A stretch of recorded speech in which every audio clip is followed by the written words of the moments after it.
processual a multa por descumprimento de decisão judicial. O que ocorre? O artigo 461 e 461-A, eles prevê exatamente a multa por descumprimento de obrigação de fazer ou de entregar a coisa certa. Essas multas, no começo, elas surtiram um grande efeito judicial, elas foram demasiadamente usadas e surtiu realmente um efeito prático para que as partes cumprissem as decisões judiciais. Ocorre que, com o passar dos anos, um instituto que era para ser um instituto virtuoso e trouxesse celeridade para o processo judiciário, ele foi desvirtuado com a aplicação de multas estratosféricas, multas exorbitantes, o que fez com que o Poder Judiciário, principalmente através da sua Corte Especial, que é o STJ, começasse a coibir a aplicação dessas multas por descumprimento de obrigação de fazer ou de entregar a coisa certa. O que é que o STJ hoje tem decidido acerca da aplicação das multas? Primeiro, as multas elas não transitam em julgado, né?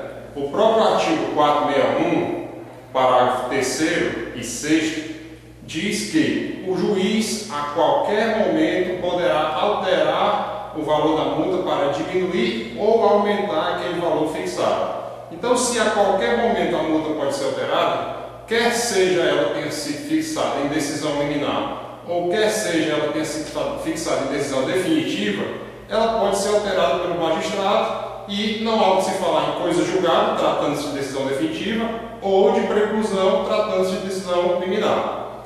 Então, ela não se sujeita ao instituto da coisa julgada e nem da preclusão temporal.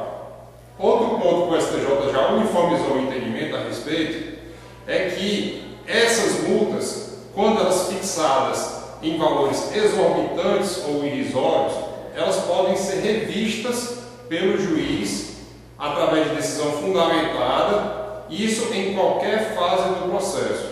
E mais, o STJ decidiu também que essa revisão pode ser feita através do Instituto da Exceção de Preservatividade. Por quê? Porque a multa, quando ela é fixada, pode ser fixada a requerimento da parte, mas pode ser fixada também de ofício pelo magistrado. Ora, se o magistrado fixa a multa de ofício, significa que é uma matéria de ordem pública e, logicamente, integra o âmbito de cognição da exceção de preservatividade.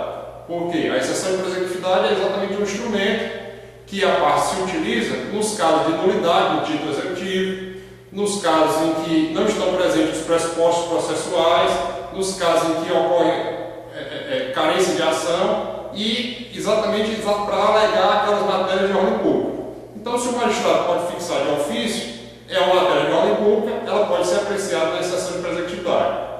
Muito se discutiu também no Poder Judiciário acerca do momento de aplicação das pastreinhas, das multas por descumprimento de decisões. Né? As partes, geralmente as decisões liminares, elas são acompanhadas de multas e a parte, quando se vê diante do inadimplemento da outra parte, ela já quer executar provisoriamente aquela multa. O que é que ocorre? O STJ também já uniformizou no sentido de que essa execução ela não pode se dar de forma provisória. Por quê? Porque se a multa ela foi fixada numa decisão liminar e essa decisão liminar é passível de reforma, se a decisão principal pode ser reformada, logicamente a multa ela deixaria de existir. Então, inclusive se aplica-se até o artigo 12, parágrafo 2º da Lei de Ação Civil Pública, que fala expressamente isso por analogia, mas a Lei da Ação Civil Pública ela fala expressamente que essas multas por descumprimento de decisões elas só podem ser exigidas a partir do trânsito em julgado. Então, a interpretação jurisdicional que tem sido dada, ela tem muitos acordos aplicando até a analogia a essa Lei da Ação Civil Pública.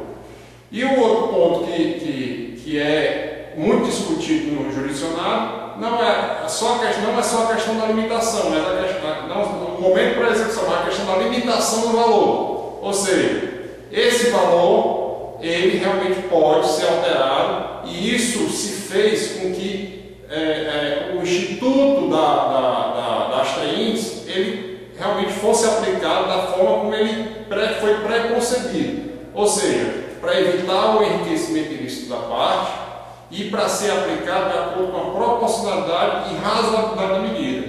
Não tem sentido uma decisão liminar de juizado especial, por exemplo, que determina uma obrigação de fazer de certo modo considerada simples, ser fixada uma multa por descumprimento de 5 mil, 10 mil reais, que com o passar dos meses ultrapassa até o próprio teto do juizado. Então aquela multa ali, ela não se torna proporcional à medida por ela percebida. Então isso se evita, e o STJ ele é firme nesse sentido, evitar o enriquecimento ilícito da parte, ou seja, a multa, a principal função da multa é evitar o enriquecimento ilícito e garantir o cumprimento da decisão judicial e não garantir o próprio direito lesado à parte. O direito lesado à parte vai ser garantido através da decisão de mérito. A multa ela é o meio coercitivo para garantir o cumprimento daquela medida. Então o STJ está atento a todos esses abusos que têm sido cometidos nos âmbitos, principalmente em primeira instância. Ele, recentemente, agora em dezembro, saiu um acordo que, de certo modo, uniformizou o entendimento sobre a aplicação das